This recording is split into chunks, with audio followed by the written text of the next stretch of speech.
오늘 주시는 하나님 말씀은 골로새서 1장 9절에서 20절입니다.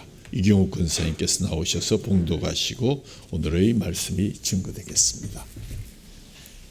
이로써 우리도 듣던 날부터 너희를 위하여 기도하기를 그치지 아니하고 구하노니 너희로 하여금 모든 신령한 지혜와 총명의 하나님의 뜻을 아는 것으로 채우게 하시고 주께 합당하게 행하여 범사에 기쁘시게 하고 모든 선한 일에 열매 맺게 하시며 하나님을 아는 것에 자라게 하시고 그의 영광의 힘을 따라 모든 능력으로 능하게 하시며 기쁨으로 모든 견딤과 오래 참음에 이르게 하시고 우리로 하여금 빛 가운데서 성도의 기업의 부분을 얻기에 합당하게 하신 아버지께 감사하게 하시기를 원하노라. 그가 우리를 흑암의 권세에서 건져내사 그의 사랑의 아들의 나라로 옮기셨으니 그 아들 안에서 우리가 속량 곧 죄사함을 얻었도다. 그는 보이지 아니하는 하나님의 형상이시요 모든 피조물보다 먼저 나신 이시니 만물이 그에게서 창조되되 하늘과 땅에서 보이는 것들과 보이지 않는 것들과 혹은 왕권들이나 주권들이나 통치자들이나 권세들이나 만물이 다 그로 말미암고 그를 위하여 창조되었고 또한 그가 만물보다 먼저 계시고 만물이 그 안에 함께 섰느니라. 그는 몸인 교회의 머리시라. 그가 근본이시요 죽은 자들 가운데서 먼저 나신 이시니 이는 친히 만물의 으뜸이 되려 하심이요 아버지께서는 모든 충만으로 예수 안에 거하게 하시고 그의 십자가의 피로 화평을 이루사 만물 곧 땅에 있는 것들이나 하늘에 있는 것들이 그로 말미암아 자기와 화목하게 되기를 기뻐하심이라. 아멘. 우리가 새해 첫 주일을 맞아서 주님 앞에 예배하심을 감사하고 또 지난 한 해 동안 베풀으신 하나님의 은혜를 다시 한번 감사하면서 우리 서로 인사를 나누면 좋겠습니다. 주 안에서 새해도 큰 복 누리시기 바랍니다. 주 안에서 새해 큰 복 누리시기를 바랍니다.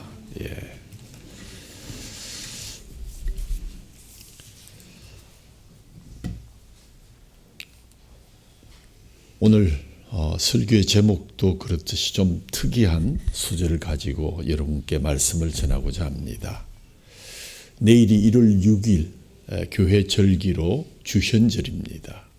주현절이란 에피파니라고 예수님이 공식적으로 세상에 출현한 날, 그것을 기념하는 절기입니다.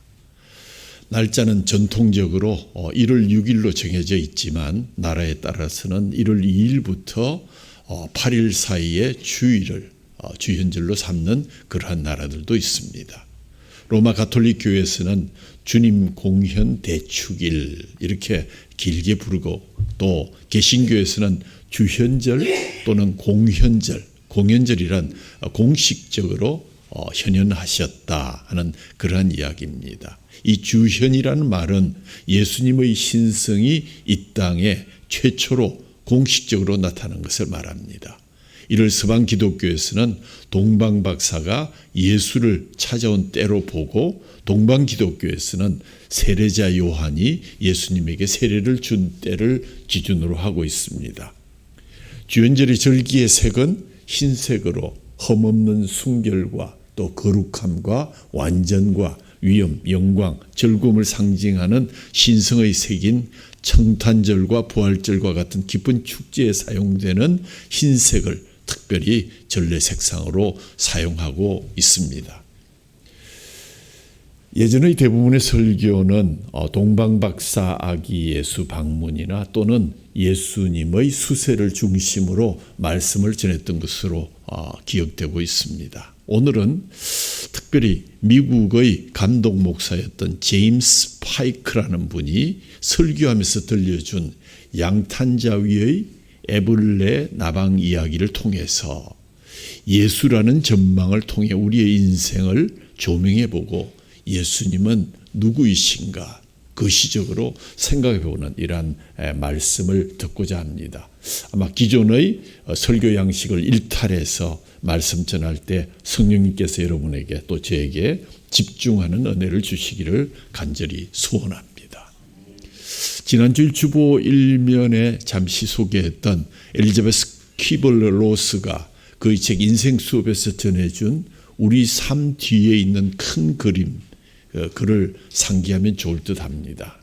우리는 매일 아침 알람 시계가 우리를 깨운다고 생각하지만 우리를 깨워주시는 분은 하나님이십니다. 우리는 일어날 시간을 정하고 알람을 맞추고 그것을 다시 한번 확인하는 등의 일이 우리 자신의 결정이라고 생각하지만, 그러나 우리의 삶 뒤에 더 큰 그림이 있음을 잊지 마시기 바랍니다. 그러면서 결론이 우리 삶의 배후에 계시는 분이 계시고 모든 것을 다스리시고 통치하는 분이 계신다. 그분은 우리의 왕이시다. 우리가 깨어나 또 하루를 살아야 할지를 결정하는 분은 내가 아니고 하나님이십니다. 우리가 깨어나 또 한 해 또 예배를 하고 또 새로운 한 해를 살아가는 것, 그것 나의 결정이 아니라 우리가 놓치고 있는 더 큰 그림, 하나님이십니다. 오늘 제임스 파이크가 전하는 이 양탄자 위의 애벌레 나방 이야기로 돌아가 보면 여러분이 상상을 하셔야 됩니다. 엄청나게 큰 페르시아 양탄자가 깔려 있다고 생각해 보십시오.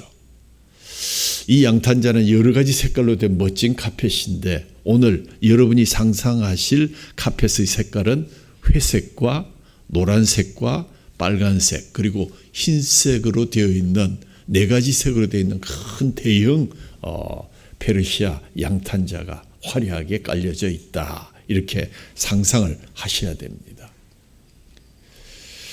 그런데 이 큰 양탄자 위에 아주 작은 애벌레 나방 한 마리가 저녁 식사를 하게 되었습니다. 큰 양탄자 위에 작은 애벌레, 오른쪽 그림 보면 마치 점 하나처럼 아주 작게 보이는, 그러나 애벌레로서는 저녁 식사를 하는 그러한 거룩한 자리였습니다. 이 애벌레 나방은 아주 작을 뿐만 아니라 색깔에도 아주 민감한 그러한 동물이었습니다. 현재 이 애벌레 나방은 이제 첫 번째로 회색 존에 들어가서 식사를 하게 되었습니다. 아주 작다 보니까 그가 사방을 둘러봐도 모두가 다 회색으로 보입니다. 그러니까 기분이 좀 꿀꿀해졌습니다. 왜냐하면 온 천지가 회색이었기 때문입니다. 기분이 우울해졌고 낙심해지는 일이 많아졌습니다. 모든 일에 대해서 관심도 없었고 무기력해지고 식사하던 식욕도 잃어버리고 만사가 귀찮아졌습니다.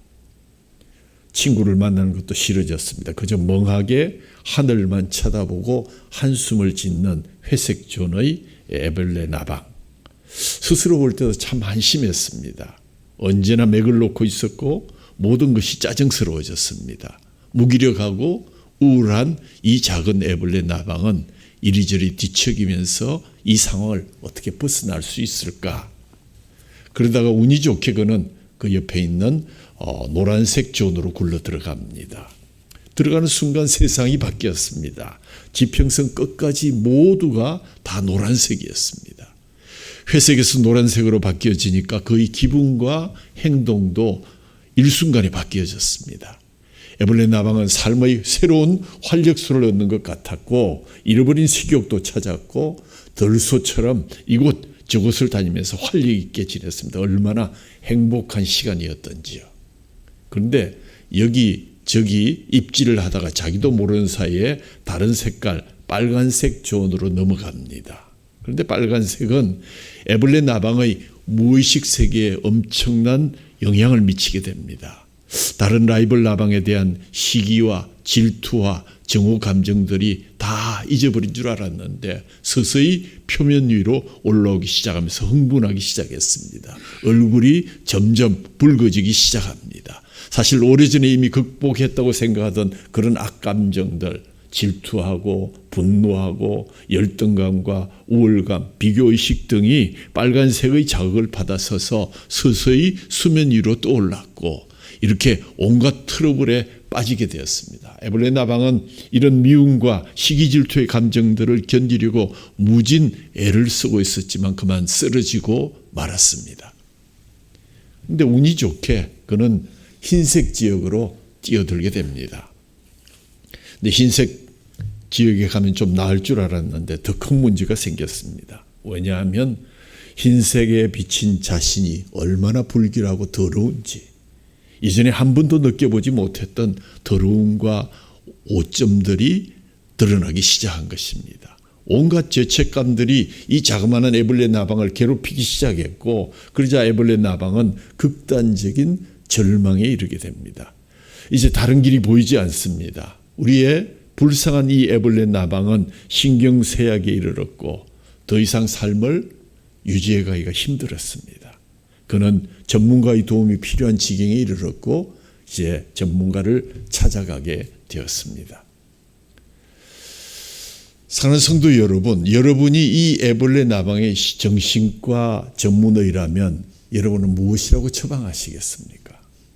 에벌레 나방에게 이렇게 말해야 되는 것 아닙니까? 얘야, 빨리 천장까지 한번 날아보아라. 천장에서 보는 카펫 전체를 바라보면 그 카펫이 얼마나 아름다운지 천장에서 양탄자 전체의 문양을 내려보아라 라고 얘기할 것입니다. 무엇이 에벌레의 문제였습니까? 에벌레 나방의 문제는 자신의 삶 전체를 조명할 수 있는 전망대가 없었다는 것입니다. 전체를 바라볼 수 있는 전망, 퍼스펙티브가 결핍되어 있었다 하는 것이 전문의의 처방이었습니다. 양탄자의 전체 의미를 알아볼 수 있는 것은 오로지 천장 위에서만 그 밑을 내다볼 수 있습니다. 물론 천장 위로 가면 천장에 막혀서 볼 수도 없죠. 이것은 하나의 비유요 상상입니다. 우리 전체를 지금 깔고 있는 화려한 문양의 카펫 위에 조그마한 이 에벌레 나방이 이곳저곳 다니면서 색에 치여서 꼼짝을 못하는 이 상황을 보고 너는 저 위에 올라가서 너가 있는 이 전체, 너가 놀 수 있는, 너가 즐길 수 있는 이 해방의 시간을 한번 바라보아야 된다. 만일 우리가 이 나방의 이야기를 그저 우스운 이야기다. 여러분 들으면서도 나방이 언제 날개가 나서 언제 천장 가겠습니까? 라고 생각하는 사람이 있다면 여러분의 인생에 큰 실수를 할 수 있는 분들입니다. 왜냐하면 인생 전체를 바라볼 수 있는 전체적인 전망대가 없다는 것보다 더 심각한 위기는 없기 때문입니다. 사실 가장 큰 비극을 당하고 있는 것이 바로 이 에벌레 나방의 문제였기도 하고 만약에 우리가 일희일비하며 하루하루 보이는 색깔, 하루하루 보이는 그런 전체적인 분위기에 휩쓸려서 전체를 보지 못한다면 그런 정말 제대로 된 전망대가 없다면 우리 인생은 이 에벌레와 다를 바가 없기 때문입니다.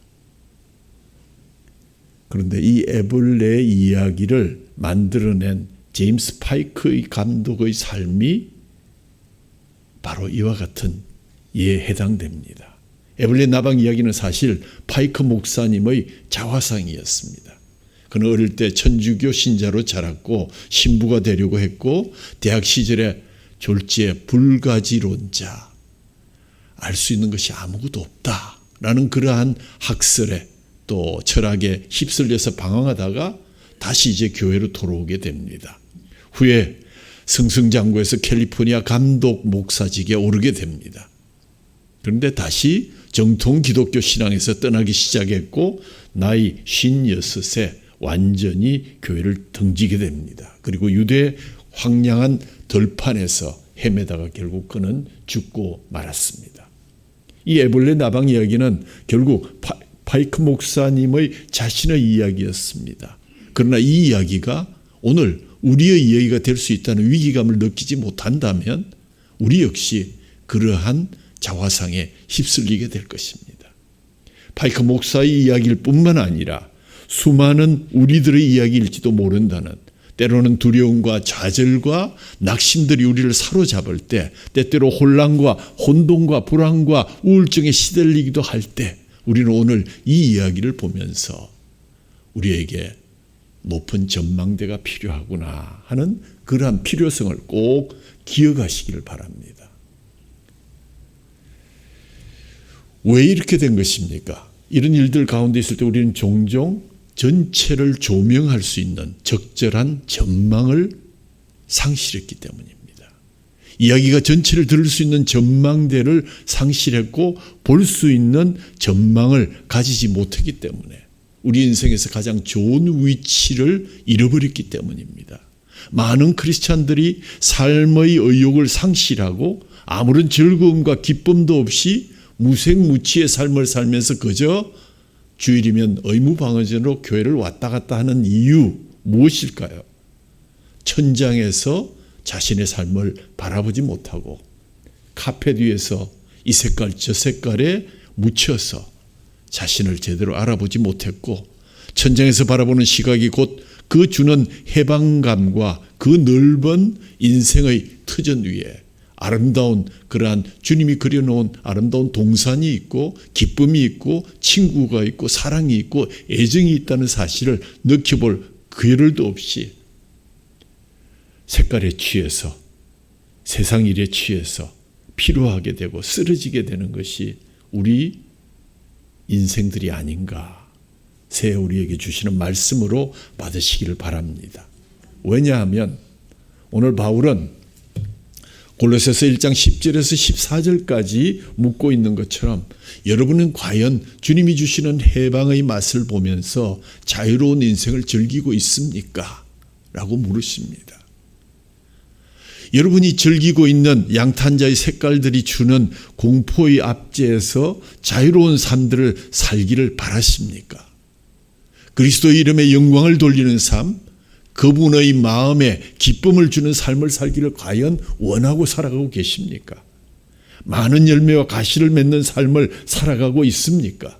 하나님의 능력이 주시는 힘으로 살기를 바랍니까?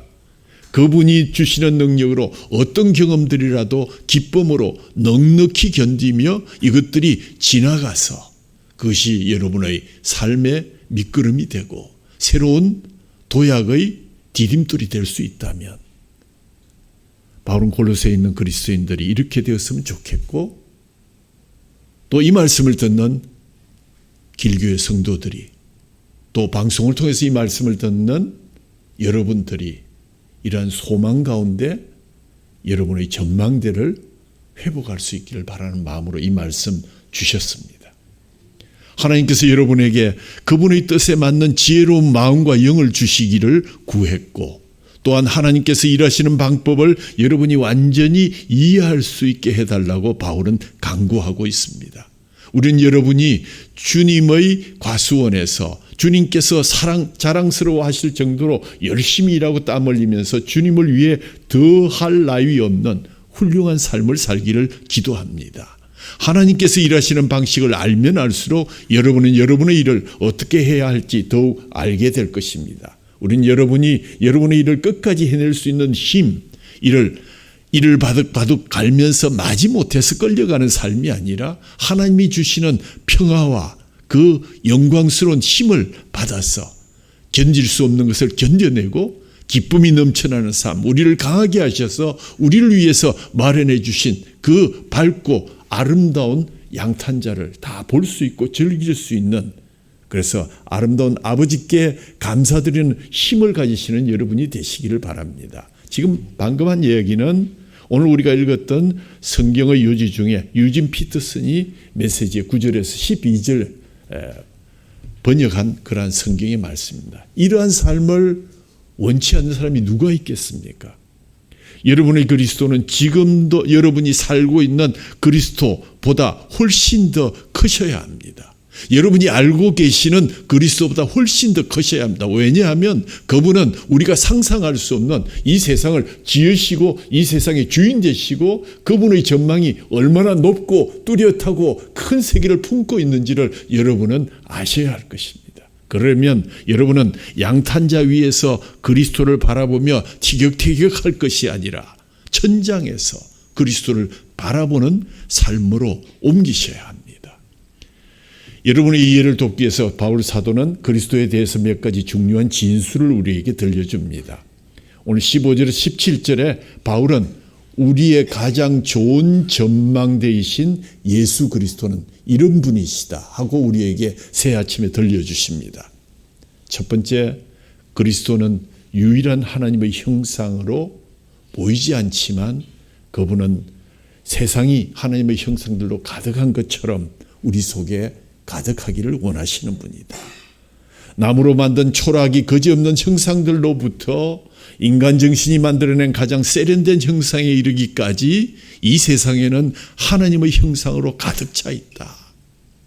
이러한 형상들은 그것이 나무이든 금속이든 모두 새긴 하나님의 형상에 불과한데 모두 하나님을 왜곡하거나 굴절시킨 형상들에 불과하다. 진정한 형상이 누구인가? 보이지 않지만 세상에는 하나님의 유일하고 참된 형상이 있으니 그것이 바로 예수 그리스도이시다.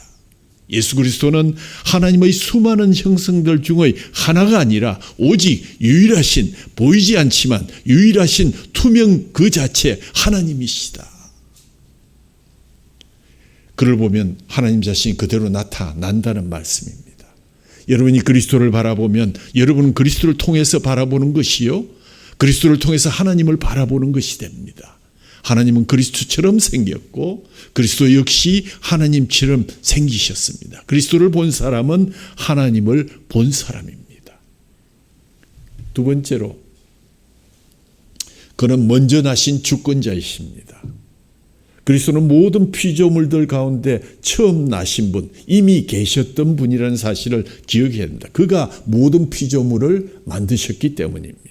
이 처음 태어났다는 것은 시간의 관점에서 뿐만 아니라 그리스도는 모든 시간들보다 앞서 계신 분이다.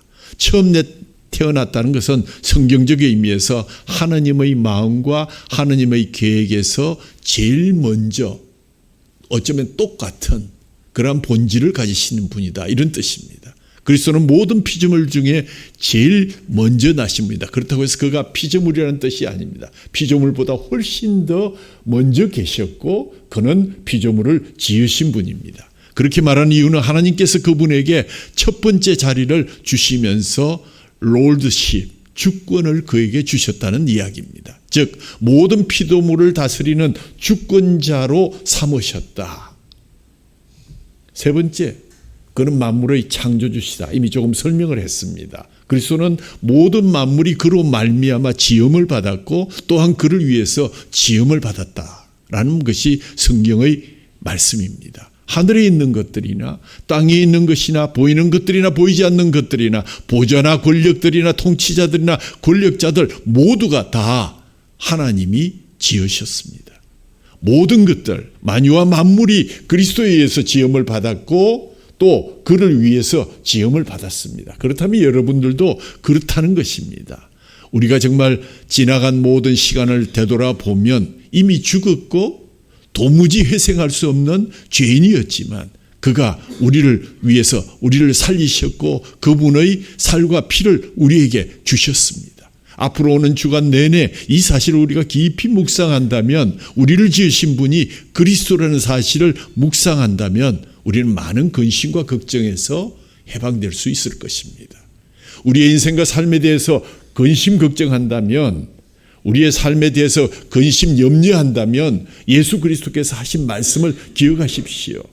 무슨 말씀이십니까? 하나님의 피조물들을 쳐다보라. 마틴 루터는 하늘의 새들과 들의 꽃들이야말로 가장 탁월한 설교자들이라고 설파한 적이 있습니다. 공중의 새를 쳐다보라. 그리고 새의 행동을 따라해보라. 새들은 심지도 거두지도 않고 곳간에 저축하지도 않지만 하나님께서 그들을 먹이시지 않느냐. 하나님께서 새들을 돌보신다면 어찌 내가 손수 지은 너희를 돌보지 않는다고 생각할 수 있느냐. 너희가 새들보다 가치가 없겠느냐. 하늘의 별들을 쳐다보십시오. 모든 별들에게 이름을 지으시고 그 별들이 그 자리에 있도록 그를 바치시고 하늘의 액자에다 그릇이 놓으신 분이 하나님이시라면 하물며 하나님께서 자기의 아들의 피로 값주고 사신 여러분들의 이름을 잊으시겠습니까? 손바닥에 새겨 놓았다고 다시는 지워지지 아니하도록 여러분을 포함해서 모든 것들은 그리스도에 의해서 지음을 받았고 그리스도를 위하여 지음 받은 줄을 믿으시기 바랍니다. 그리스도께서 여러분을 위해서 갖고 계신 마음이 있습니다. 이것은 우리에게 큰 힘이 될 것입니다. 전망 네 번째입니다. 그가 지금도 만물을 붙들고 계신다. 그리스도는 모든 것이 흩어지지 아니하도록 붙들고 계신다는 응집력의 원리의 주인공이십니다. 17절이 이 사실을 웅변적으로 말합니다. 만물이 그리스도 안에서 함께 서 있다. 그분 없이는 우주는 혼란과 혼돈으로 환원될 것입니다. 지금 이 지구가 돌아가는 속도를 여러분이 감지할 수 있습니까? 만약 그것을 감지한다면 우리는 이미 다 지구 밖으로 튕겨져 나가서 이 세상에 살 수 있는 사람은 한 분도 없을 것입니다. 일반적으로 우리는 그리스도를 이렇게 생각하지 않은 것이 문제입니다. 그리스도를 우주적 스케일, 큰 넓은 그 위에 높이 있는 2층, 3층의 천장에서 양탄자를 다 쳐다보면 그분의 스케일을 우리가 다시 한번 알게 될 것입니다. 그 중심에 그분이 계셔서 우리를 떠받치고 계신다는 사실을 우리는 믿게 될 것입니다. 일반적으로 우리는 그리스도를 아주 개인적인 관계에서 나의 구원에 대해서 내 개인의 주요, 개인의 구원주로만 생각하는 경향이 있습니다. 새해는 우리가 눈을 좀 더 넓혀서, 영적 시각을 넓혀서 천장에서 양탄자를 쳐다보듯 예수님이 우리를 쳐다보시듯 넓은 시야로, 영적인 시각으로 하늘을 바라보고 별을 바라보고 이웃을 바라보고 우리 자신을 바라볼 수 있기를 간절히 소원합니다. 우린 예수 그리스도가 모든 것들 가운데 만유의 중심에 계신 것을 확인할 수 있을 것입니다. 우리는 그가 우주를 통제할 수 없는 혼란과 혼돈과 뒤죽박죽이 되지 못하도록 하신다는 것을 보게 됩니다. 그렇습니다. 우주 전체는 그리스도가 지으셨고 자신을 위해서 만드셨습니다. 물리적인 우주를 지배하는 모든 법들은 그리스도의 마음을 표현하고 있습니다. 자, 지금 우리가 갖고 있는 어떤 물건을 떨어뜨린다면 이 물건은 떨어뜨려서 때로는 깨어지고 찢어질 것입니다. 떨어지는 이유가 무엇입니까? 중력의 법칙 때문입니다. 중력의 법칙이란 모든 물체들은 책이든 총알이든 병이든 컵들이든 벌레든 모든 것들이 지구의 중심을 향한다는 것입니다. 이것이 중력의 법칙입니다. 가운데를 향하여 집중한다는 것입니다. 이 중력의 법칙이 그냥 우연한 것입니까? 아닙니다. 중력의 법칙은 그리스도의 마음을 표현하고 있는 것입니다. 중력의 법칙을 비롯하여 자연의 모든 법칙을 마치 노아 예언에 나오는 무지개와 같아서 그것들이 우리 하나님께는 결코 우리가 혼돈과 혼란과 파멸에 빠지지 않게 하신다는 그 약속을 확신시켜 주는 것입니다. 수학이든 화학이든 물리학이든 생물학이든 그 어느 것을 공부하고 가르치고 배우든 여러분이 천장의 전망대에서 그것을 추구한다면 결국 하나님을 찬양하는 송영을 부르게 될 것입니다. 오 여호와 우리 주님, 당신의 이름이 온 땅에 어찌 그리 아름다운지요. 그리스도 안에서 모든 것들이 흩어지지 않고 서로 연결되어 있음을 확인하고 고백하는 저와 여러분 되기를 간절히 소원합니다. 마지막 5번째로 아주 중요한 정의를 내려주셨습니다. 예수 그리스도는 몸인 교회의 머리이시다. 그는 몸인 교회의 머리시라. 그가 근본이시다. 예수님은 십자가를 지시면 십자가의 피로 화평을 이루시사 세상의 모든 것을 화평케 하셨습니다. 모든 피조물과 창조주 하나님과의 관계를 회복시키셔서 하나가 되게 하시고 영원한 하나님 나라에 인간들을 거하게 하시려고 죽으셨고 그로 인해서 우리는 교회라는 공동체를 주님 만나게 되었습니다. 하나님께서는 이러한 그리스도를 만물의 근본이요 어뜸으로 삼으셨고 교회의 머리가 되게 하셨습니다. 그리스도는 복음 안에서 교회를 다스리시고 계시며 재림하심으로써 세상의 모든 악을 제거하시고 약속하신 대로 공의와 공평으로 영원히 우리를 통치하게 되실 것입니다. 그리스도의 교회의 머리 되심은 교회가 그리스도의 명령을 온전히 지켜 행해야 함을 의미합니다. 그리스도의 통치를 받는 자들은 하나님 나라의 백성으로서 장차 영원한 하나님 나라에 들어가 주님과 함께 영원히 거하게 될 것, 이 소망 가지고 우리는 믿고 그 길을 따라갑니다. 바울은 이러한 소망을 세상에 전하기 위해서 자신이 복음의 일꾼이 되었다고 분명하게 고백하였습니다. 사도 바울은 하나님이 만세로부터 감추어진 비밀을 성도들에게 나타내셨는데 그 비밀은 구원의 복음의 주체이신 그리스도이시다. 그리스도는 이때까지 이방인들에게 감추어졌던 복음을 밝히 드러내셔서 구원을 만민에게 베푸는 역할을 해주셨다. 바울은 복음 사역자가 그리스도를 전파하여서 성도들을 권하고 모든 지혜로 가르치면 각 사람을 그리스도 안에서 완전한 자로 세우려 함이라 라고 분명히 말했습니다. 이를 위해서 자신도 성령의 역사를 따라서 힘을 다하여 수고한다고 말했습니다. 이는 복음 사역의 목적과 방법을 위한 것입니다.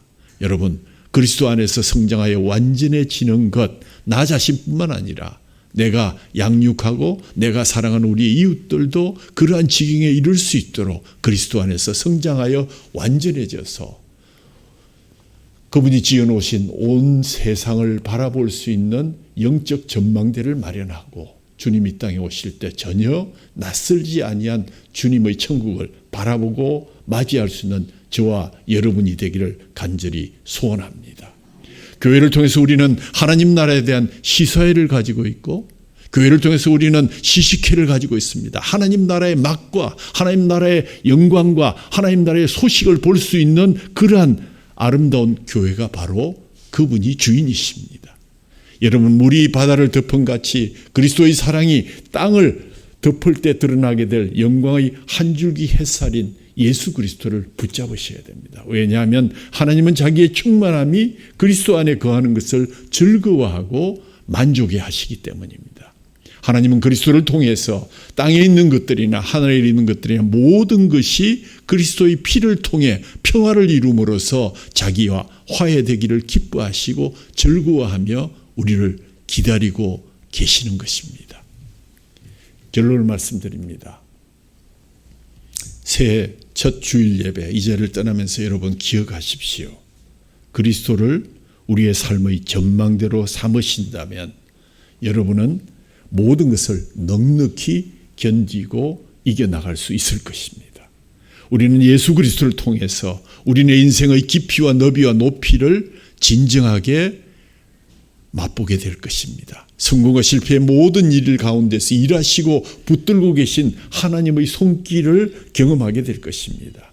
인생의 중심에 예수 그리스도가 계시다는 사실이 우리가 소유할 수 있는 가장 강력한 위로이며 힘이 될 것입니다. 다시 한번 말씀드립니다. 우리의 삶의 배후에는 그분이 계십니다. 모든 것을 다스리시고 통치하시는 분이 계십니다. 그분이 우리의 왕이시요 그분은 우리의 그리스도이십니다.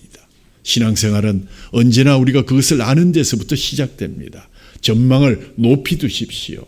누가 인생의 주인인지를 잊지 않는 거기에서 예배가 시작되고 믿음 생활이 시작되는 것입니다. 그러나 우리의 몸과 마음은 늘 낮추십시오. 우리가 믿는 예수님은 우는 자의 위로가 되시고 없는 자의 풍성이 되시며 천한 자의 높음이 되십니다. 잡힌 자의 노임이 되십니다. 눈먼 자의 빛이 되시고 병든 자의 고침이 되십니다. 죽은 자의 부활이 되시는 그분을 찬양하는 새해가 되시기를 주님의 이름으로 축원합니다. 다 같이 찬송가 96장 예수님은 누구신가 우리 다 같이 부르신 후에 주님의 살과 피를 받는 예식을 참여하겠습니다.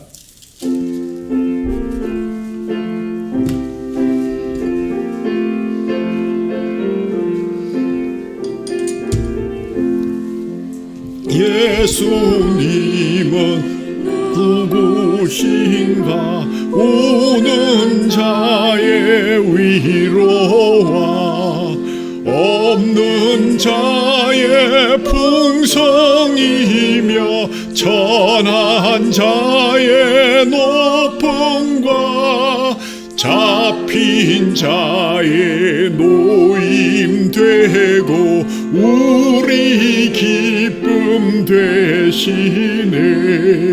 예수님은 누구신가 약한 자의 강함과 눈먼 자의 빛이시며 병든 자의 고침과 죽은 자의 부활되고 우리 생명 되시네. 예수님은 누구신가? 주한 자의 정함과 죽을 자의 생명이며 죄인들의 중보와 멸망자의 구원되고 우리 평화 되시네.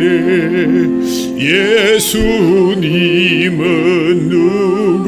누구신가?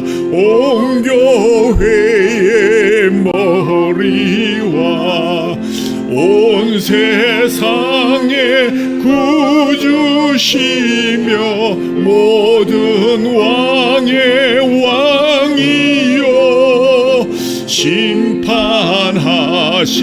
주님 되고 우리 영광 되시네.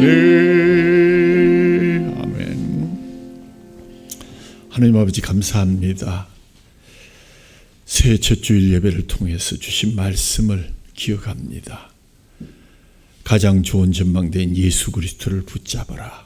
그는 유일한 하나님의 형상이시요 가장 먼저 나신 주권자이시요 만물의 창조주시며 지금도 만물을 붙들고 계시는 분, 몸인 교회의 머리이신 그분을 붙들고 우리 인생의 참 깊이와 높이와 너비를 바르게 보는 인생들이 되라고 우리에게 주신 귀한 말씀 아멘으로 받습니다. 오늘도 인자의 살을 먹지 아니하고 인자의 피를 마시지 아니하면 너희 속에 생명이 없다고 말씀하시면서 내 살을 먹으라, 내 피를 마셔라. 그는 영생을 가졌고 마지막 날에 내가 그를 살리리니 내 살은 참된 양식이요 내 피는 참된 음료로다 하시며 우리를 초청해 주셨습니다. 감히 앞에 나아갈 수 없는 부족한 죄인들이지만 우리를 택하시고 우리를 의인 부르시며 자녀 삼아주신 그 놀라우신 은혜 바라보며 주님 앞에 겸손히 나아갑니다. 감사함으로 받고 정말 전하고 또 기억하고 기념하는 백성들이 되게 하여 주옵소서. 우리 주 예수 그리스도의 이름으로 감사하며 기도하옵나이다. 아멘.